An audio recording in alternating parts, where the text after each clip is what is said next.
what's up, everybody? Welcome to Barbershop Bay Area. We are back, baby. Yeah, it feels good. Yes, feels yes. Good. I'm Larry Ewings. I'm Philip Morgan. Brian Murphy. And we want to thank you guys for tuning in. Want to make sure that you guys tune in to our Twitter, our Instagram, and you can follow us online. We got a website at barbershopba.com. It's official. It is. And then, for all you grown people out there, if you have Instagram and Twitter, you find us. You find us at Barbershop BA. You'll see us. Look at the logo behind us. Wow. That's how you'll know That's it's the right page. There's a lot of barbershop pages out there, and so don't get it twisted. This is what it is. So there can be only one. Only one. So you guys have noticed we've been on a hiatus for a quick second. And it's not because, we've been beefing with each other, because who would want to beef with this dude right here? Look at that. Anyways. But it's... Put the guns Right. Put the guns away. Let me put them away real quick. But it's simply that, you know what, we wanted to make this platform a lot more easier and a lot more beautifying for you guys. Right. And so we are in a secret man cave. You guys do not know where we're at. In the lab. In the lab, secret bunker. Okay? Right. And we've just been putting in work, so... the background, everything that we do looks better for you guys. Tighten it up. Yep. And so thank you guys for all the feedback and all the love that you were giving us in the beginning. And so hopefully now this platform that we're using can be used to go forth and do the things that we want to do. That's right. All right. So today's topic is role models. And I wonder if you know what it means, Alright, so how many of you guys out there have role models? I want you to start thinking in your head and that flashback that you actually have to do in order to remember those people who helped you grow up. And so this is a topic that kind of came to me a couple months ago because I've been on this like leadership tip for the last about 2 years. I'm in my master's program right now, trying to finish up. Only got a couple quarters left, but just as being a parent, as being a mentor, working with youth, it's I had to like reflect and kind of like in retrospect think about how did I get to where I was at today, and there was a lot of people along that way to help shape and mold me. And I think some of you guys out there, if you guys are listening, you guys realize that there's somebody out there that helped molded your life. Right. It helped you to get you to where you needed to be. Right. And this episode, we just want to give honor to that.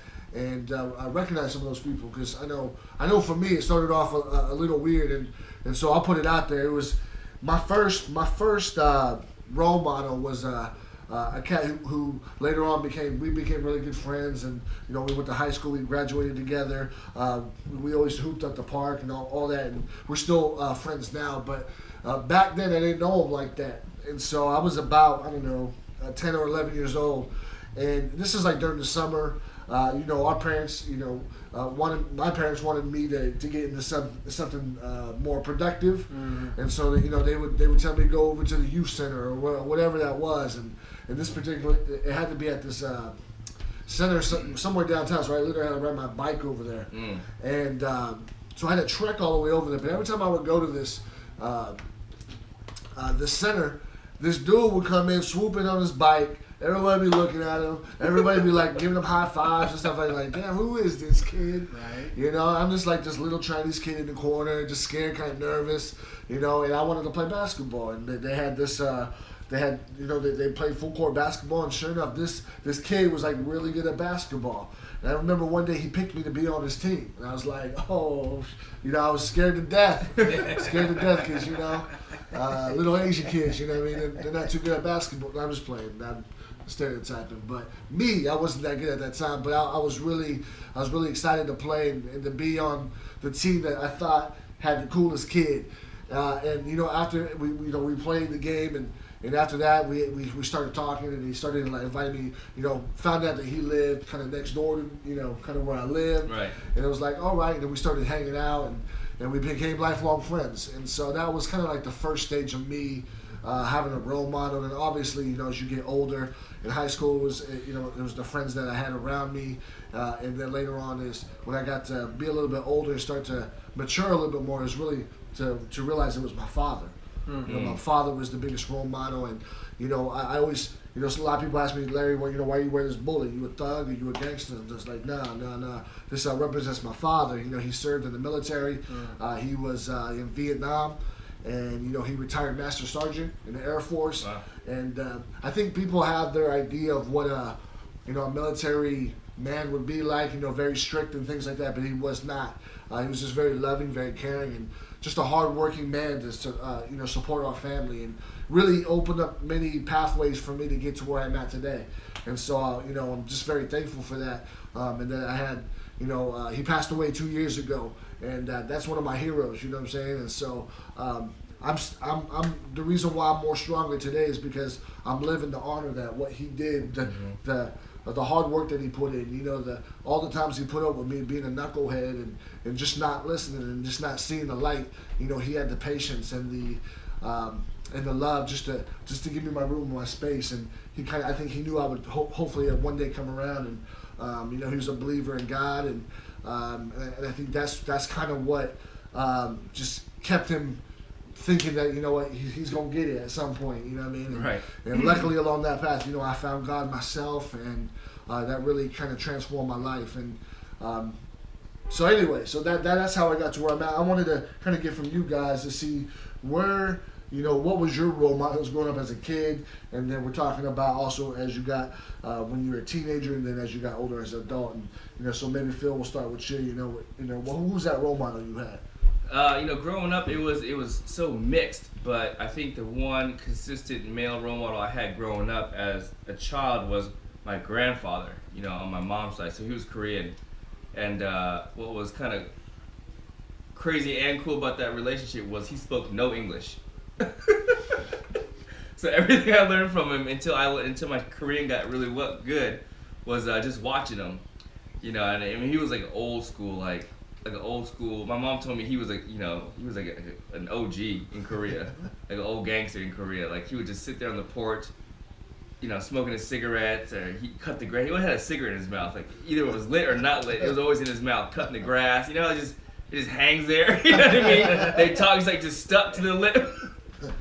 So you know, I was like, man, my grandfather's so cool, and you know, we started you know, communicating more. And his biggest quote to me that I always stick is, "Work is work, and play is play." He's like, "You understand?" I'm like, yeah, I hear you. Work is work, play is play. Okay.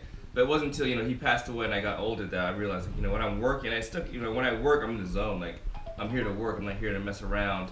And then when I'm hanging out, I'm hanging out. I'm not trying to work. So that was huge for me. You know what I mean? And then just after he passed away, I think I was like 10 or 11.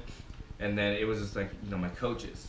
Because, you know, my stepfather and my dad weren't really in my life like that. So I played a ton of sports growing up. Every season I was involved in athletics. So it was just from season to season, it was just a different guy because it was a different coach. So they were always positive, and you know, I think, you know, growing up in the 90s and the early 2000s, you just a lot of media. You get this media role models. These guys that you have this image, like, man, these guys are so cool, I want to be just like them. You listen to, you know, music, or you're watching TV trying to be just like these guys, but then they're not even real, you know what I mean? But in your mind, they're so real, like, I want to be just like them. So, you know, that's when I started to taper off the wrong end. But, you know, as an adult now. You said you was a little DMX, right? Yeah, I was thugging it out. Thug DMX. Rough Rider. I was a thug DMX. I thought it was for real. I thought I was a thug, man. Like, nobody messes with you when you really think you're a thug, unless it's another thug, because, you know, game recognized game. Like, oh, snap, you really want to throw down? Oh, you a thug? Oh, I'm a thug too. Oh, you want to be thugging together? Right. Like, let's go do something. Like, no, I don't really want to do that. I just want to sit here and listen to the song. And then, you know, growing up as an adult and having a role model, I think it's, you know, it's more of a mentorship at that point now. Now I'm being mentored. And so, you know, I'm fortunate and blessed enough to have a few good men in my life that help mentor me in the right direction. And one of them happens to be the old guy at the end of the table. You know, I guess age brings wisdom, so he's wise. He's the wise one. Like wine. Just listen to the words as they better. spew out. Right. Wisdom. So you know, I'm just fortunate and blessed, like I said, to have mentors at this point, because I think as you get older, you have to seek the wisdom as well. You can't just sit there and hope it drops on your head. You gotta go out there and find it. So Yeah. that's me, man. How about you, Brian? Some role models, man, when you're growing up. Yeah, all the way growing up. My brothers are 13 and 14 years older than I am. So, you know, when I'm little, you know, they're like superheroes to me, right? So, when I got to be about 4 or 5 years old and kind of running around, they just went off to school. And so, you know, they come back, and every time they came back, it was like, you know, all-star reunions or something. So I'm just kind of following around and doing what they're doing and trying to talk like they talk. It was the 70s, so they, you know, they had some afros and the... Is the when? The 70s. Dang, man. 70s good. I learned that about in history class. In history, yeah, I learned about the 70s in history class. It's like opening a real old book. Son, let me tell you something. We got it way back. Bell bottoms and way back. Jimi Hendrix. That's why my brother used to look like Jimi Hendrix. Oh, the afro. Anyway, so yeah, man. So just trying to really be like them, learn from them, do what they did, and then I think as I got older, you know, high school. You know, again, you find people that you think are a couple years older than you, the cool kids, the ones that everybody seems to gravitate to, and then I think once I got into my 20s, I started looking back, and it wasn't about being cool, it was about being a man. And so, you know, again, at that point for me, my whole view of my father and, you know, how he was disciplined and strict and all that other stuff. He was military also, but I got the military. You got the other one. Oh wow. So yeah, man. But just my perspective on what it means to be a man and a father certainly came from him and my brothers again, and those are my main three. Right on. Yeah. It's funny because you say that your father was the more disciplinary. In my household, my mom was. You know, for all of you who have Asian mothers. Chinese moms, Tiger mom, man. Tiger mom, smack you with just about anything. Anything. Wooden spoons, And chopsticks. this is to be quiet. Yeah, throw straws at you. It don't matter, man. It's just they'll get you. But I mean, what do you guys think that were some of those qualities? You know what I'm saying? Now we talked about the person. We talked about the people we emulated. But what was important? As grown men now, like, what is it that you take from that, and what are you implementing now in your life? You know, from those role models.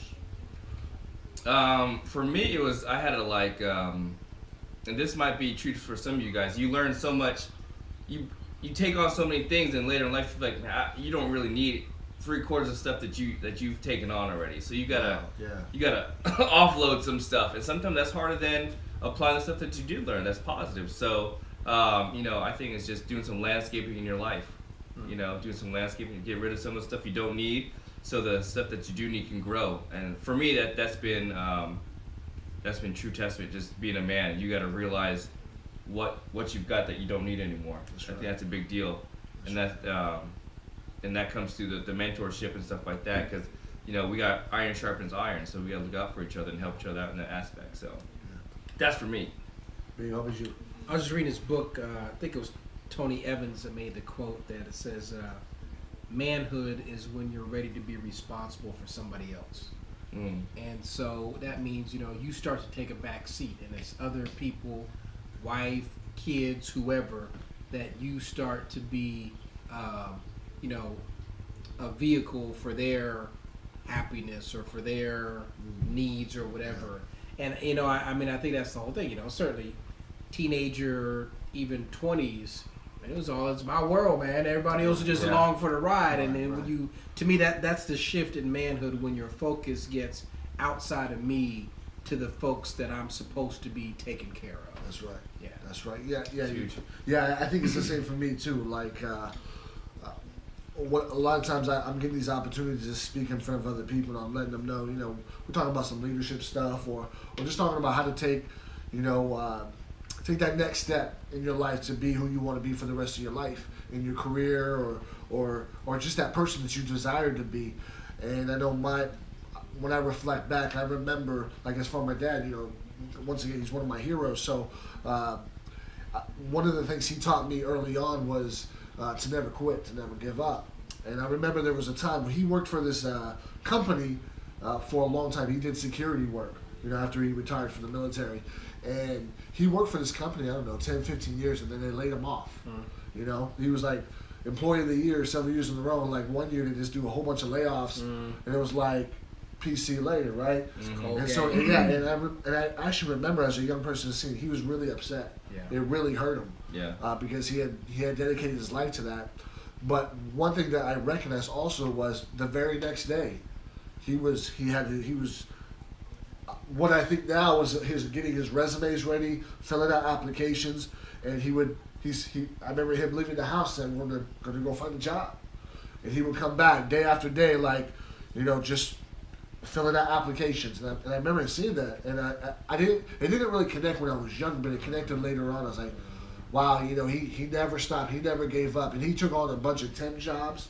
Yeah. And I remember at some point, I was working as a valet parker, and I was actually making okay money, but it was at the hospital, and they had a security job open, and I remember that's like right at my dad's alley. They actually paid really good at the hospital, so I told my dad to apply. Sure enough, he got a job there.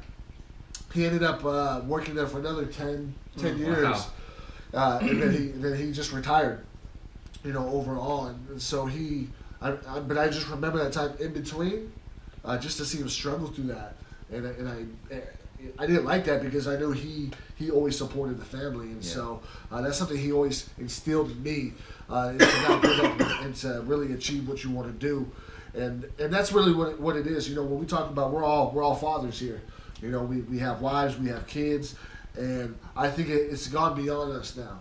What I'm saying? Our why is much deeper. And I'm always asking young people, what is your why? Yeah. And please don't tell me it's money. That's the You know what I'm saying? Please don't tell me it's money, because money is real shallow. You know what I'm saying? And there's no depth to it. And it doesn't necessarily bring you happiness. Right. It's the way in which you use money that can bring you happiness and bring happiness to others. And so knowing your why, right? And they always go, okay, Larry, what's your why? I said, well, I'll tell you what's my why. My why is my wife. Right, my why is my son, both of my sons. You know what I mean? Like, I told my 16-year-old, look, before you're 18, we're gonna be in a house. I'm working on that right now. That's why I'm busting my butt, getting my master's degree, and I'm 38 years old. That's not a hard thing to do. Working full time, right? That's not an easy thing to do. I wish that evil on nobody. Right. But at the same time, if you know your worth, if you know what you can do, and there's certain things you want in life, you have to go get it. You can't let nothing get in your way to stop that. And so I really thank my dad for instilling that in me. And I think also part of that is my faith, right? Our faith really pushes us with beyond the limits that I think that sometimes we're like, whoa, what are we doing right now? Right? It's almost like that out-of-body experience. It's like, yo, without God, there's no way I can sustain this. Yeah. Right? This is just too crazy. That's why I'm wishing that you guys don't do the same thing. But you know what? It's also different, I think, when you come up from a faith perspective. And I don't know, have you guys had something like that? Have been through something like that where you're like, man, like this, my faith has really taken me to the, that next level. Yeah. I mean, there's been a lot of different occasions where in my life that, I'm just led. I'm like, look, I can't. If it's on me, I'm not doing the right thing. You know what I mean? For sure. So just leading by faith, knowing, not hoping, but just knowing it's going to get better. And I know if I do the right things are going to happen. Reap what you sow. And so, I can't think of any just particular items off the top of my head, but there's been multiple occasions where literally you just have to know. And that's what faith is, just knowing that the end result is going to be in your favor. You just have to do the right thing. Yeah. Yeah, man. I just think there's been, 3 or 4 life or death situations in my life that I just know God takes care of babies and fools. And so just to have those kind of, and sometimes I'm in the middle of a situation and not really realizing how stupid it is. Yeah. And just to know, looking back in hindsight, that it really was God guiding me through it. And so, but I mean, I just think that faith, faith is the foundation. To me, it's the rock, and it sets how I view the world. It sets, one of the guys I know, and again, another mentor of mine, Robert Johnson, when I first was going into ministry, was a youth pastor, and I just was under him. He said, man, I don't know how to be a good husband, father, son, or man without God. Yeah. I don't have to do anything. Yeah. I'm trying to do it on my own, and it's not working out. God is the one that frames all that. So yeah, I mean, I think faith is huge for being the men that we're supposed to be. That's right. So if you guys are listening out there, if you guys want to go ahead and type in the comments, if faith has gotten you out of something, or has played a larger role than you really thought before, kind of like how we felt like it's an out of body experience, or it's like this thing that causes you to go through the storm unharmed, undamaged, because there's something else going on, and not to get overly spiritual on y'all, but we're talking about some real life stuff. We're talking about stuff that has molded us to where we're at today. You know what I'm saying? Brian being as old as he is, wow. Right? You know what I'm saying? Wow. Like he's been through a lot, right? Yeah. He's been through a lot. But look. Me and Moses. Just kidding. No, but for real, all of us, we've been on a path, and we can't ignore the fact that the role models that we want that helped us, that we are now, and what we're still becoming, right. Is the foundation, is part of that is our faith. You can't ignore that. And so if you guys want to go ahead and type in the comments anything about role models in your lives. Yeah, what'd you learn? Yeah, what did you learn about your role models, and what did they do for you? And so we would love to hear from you guys. We would love to respond back. But we want to thank you guys for hanging with us and just being a part of this quick episode of Barbershop Bay Area. Remember, don't forget to find us on Twitter, Instagram. We're online. I have to get used to saying this because we're on so many platforms now. Yeah. And so you guys got to hit us up. Send us an email, barbershopbayarea@gmail.com. Send us some questions, any topics you want us to talk about. Yeah. You want Brian to take his shirt off. I don't know. Whatever you want, let us know. You think I won't? Don't you dare. Don't you dare. That's when my faith runs dry. I am over. No, Lord, please, no. Please, no. Taco meat. Let the taco meat out. 70s. That's how we did in the 70s. Oh, no taco meat out. Whoa. Hey, anyways. What's up, guys? Welcome to a segment called 90s Flashback Pop Quiz. Larry and Brian are going to battle it out to see who can come up with the best significant catchphrases of the 90s. Stay tuned.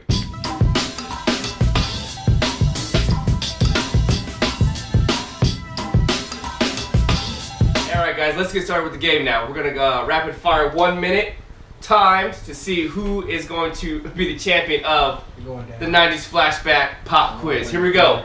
Phrases. 3, 2, 1, go! Homie, don't play that. In living color, baby. You can't take my show. I can do whatever the hell I want to do. You can't take the show and then try to use that as a reference. Keep it rolling. Keep it rolling. Let's go. Push it. Salt and pepper. No. Look, stalling. No, Wu-Tang. No, Raekwon, Cream. $8 bill, y'all. That's like 3 answers. All right, go ahead. Fight the power, public enemy. Okay. Oh, you want to go hip-hop? Phrases. Give me some phrases. Come on, give me some phrases. Fight the power. All right. Public enemy. Homie, don't play that. Homie, don't play that. I use that one. We did. Win. At the beginning. Next. Fire Marshal Bill. That's not a saying. But the saying is. No, we're talking about. Let me tell you something. That's the phrase. Bing point. Did I do that? Perfect. Get the 3, 2, 1. And I think I won that. I think we just complain most of the time.